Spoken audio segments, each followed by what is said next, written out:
Hi, good morning, everybody. Good morning, America. This video is about kind of for African Americans. Um, how should I even start this? I'm not even sure. I feel like African Americans should kind of disconnect or probably unlearn. Um, I don't even know how to preface this. I think we should let go of American perspective. Like America has its place, it's done great things, it's done a lot of great things. Uh, but I'd be lying if I didn't believe that America didn't have its own favorites, didn't serve its own particular interests, um, didn't drop the ball, um, and didn't it just like in terms of having like blind pride for it. I don't know. I don't think it's good. But my point is, I was thinking about how Black Americans have this very heavily racialized point of worldview, and this goes with a lot of Black people, a lot of African Americans, at least the ones I've seen. And there's the talks that you have around everybody else. These are talks that you have around your own people, and some of them just might be shared experiences, while you might have other discussions. And my thing is just, while it's good to acknowledge it and be affirmed from a fellow Black person, like, hey, man, you get treated like that, I get treated like that, and it's like, oh man, you get it, you get it. I think it's just kind of is weird because that was what old white racist generation used to have had on Black people. Black people, from what I understand, they were just trying to survive.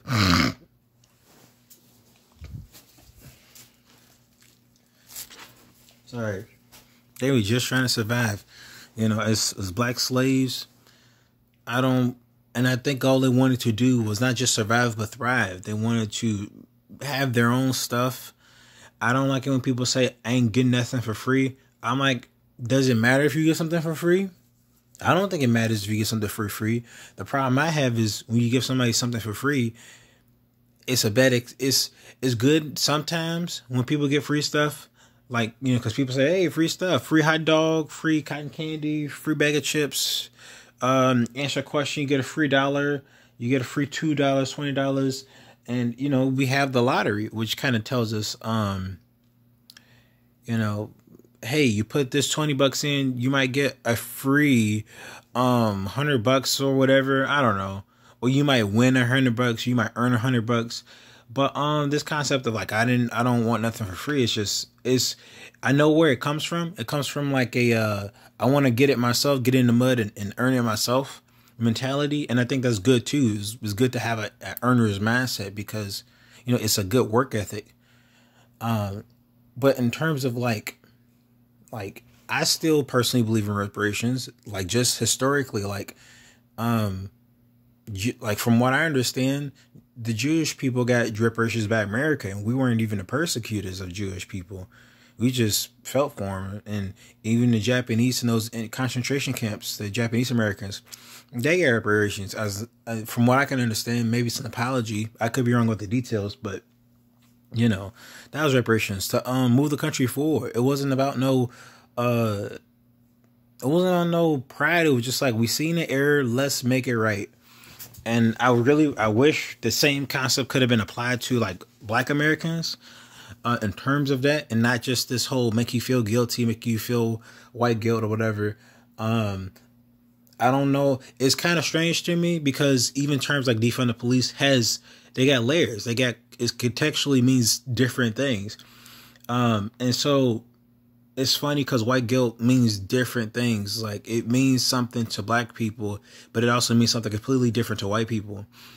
And so this racialized viewpoint of Black Americans is, especially now, I don't even think even in the 90s it was the same.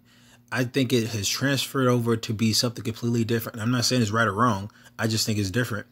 But I do think my thoughts are is that I think our ancestors intended us to just try to make a life for ourselves, and that's not thinking about later on during the times of Jim Crow and stuff like that. Like Black Americans like have trauma, and it's been coined post-traumatic slave syndrome because it's been constant trauma that hasn't been dealt with, hasn't been addressed, hasn't even tried to be fixed or repaired. And it's not just Black Americans' fault. Like, if a person gets raped, yes, it's their fault it's not their fault, but what was I trying to say? What I was trying to say is when a person gets raped, it would be good for them to get help, get therapy to fix that. But would I blame them? Would I say it's their fault for acting out the way they do? Not really, because they didn't choose to get raped. They didn't choose the life of being violated. They have to deal with that now, And the thing is just that if people didn't know that person and that person was just acting out of trauma, then they'd be like, wow, that person's just not great. And imagine that with a community, with communities, they just like, man, those type of people aren't great. And it's just like, and then imagine your media affirms your thoughts about them and say, they're just lazy. And check these statistics. They're lazy too. Like, oh man, the incarceration rate with them is great. It's like, it becomes a system of thought that becomes perpetuated. And you say, oh, people say I'm not racist, but you make racist jokes on the side. It perpetuates a system of thought that certain people have certain characteristics. And it's just, it's not right. It's not good. And for people to have this post-racial mindset, while the people who are actually affected by the post-racial trauma haven't been healed. It's not a post-racial society. It's not a post-racial thing. Like, if the people who have been affected by it haven't gone through it or gotten past it, then it's not a post-racial society anymore. It's still an issue that needs to be addressed. And I'm like, reparations is a thing. Like, and I don't personally think, from my perspective, I think if a non-black person should comment, I think they should be studied on their Black history, and then make those equivalencies to their culture, to have it become a bit more personal, to say, hey, man, if this is my culture, my people, then this is probably what they should get. Instead of giving their 2 cents about something ignorantly, learn your history. And they say, well, where do we go? I'm like, check out Black History Month. Like during February, I believe it's Black History Month. There's a ton of resources out there. If you want to check out something first, check out Wallace Thurman's The Black of the Berry. I learned that in hot history. I learned that in my I think it was African American history class. No, it wasn't. It was from what the heck? It was a class in college, and it was by a white guy. He said he liked this guy, Langston Hughes. He shows a lot of Black content. I don't know if he was sarcastic, but he came off. He had the swagger of a person who could be sarcastic. But yeah, a white dude showed me that, and it was just like, you shouldn't, like, when people do all those stuff like gatekeeper. Oh man, white people can't do this. It's like, I'm like, if you have a white person who's an ally, who's well studied in it, and who has taken his own initiative to be like, man, I need to know this because this is part of history, American history, then it's like, please stop ousting white people for trying. There's a difference between somebody acting ignorantly based off knowledge that they don't know, and people who do know and they're trying. Affirm those people who are trying, because you're not going to get anywhere just perpetuating guilt on people based on race and based on like past history. Because again, using that example I used before, if you have a woman who's raped and you learn she was raped, then you might have some compassion and be like, man, that's terrible. And then you might have some compassion when she acts out. Like, okay, I know she need help, but I got compassion. Like, I get it. Like, maybe her interactions with men aren't so good. And you're like, man, that's That's crazy. I'm sorry to hear that. Like, and it's like, you might have a bit more forgiveness. And I wish mainstream America and the news will stop using systemic racism and all these other new hot topic buzzwords to be just buzzwords. And I don't like it even when liberals start. And I say it with liberals because I kind of base it off that, but I don't really know what group it is.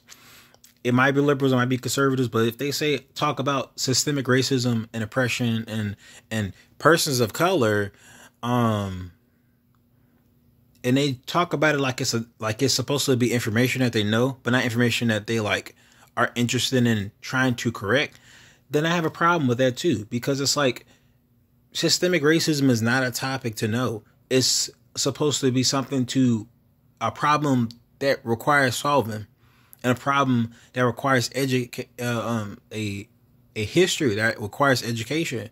It's not a topic to know. It's not a topic you can tell black people or YG teacher people. You could just say, oh, people are always oppressed. LGBT, black people, black women, black persons of color. It's like, no, each of those have different places that they go. And to me, it's inappropriate.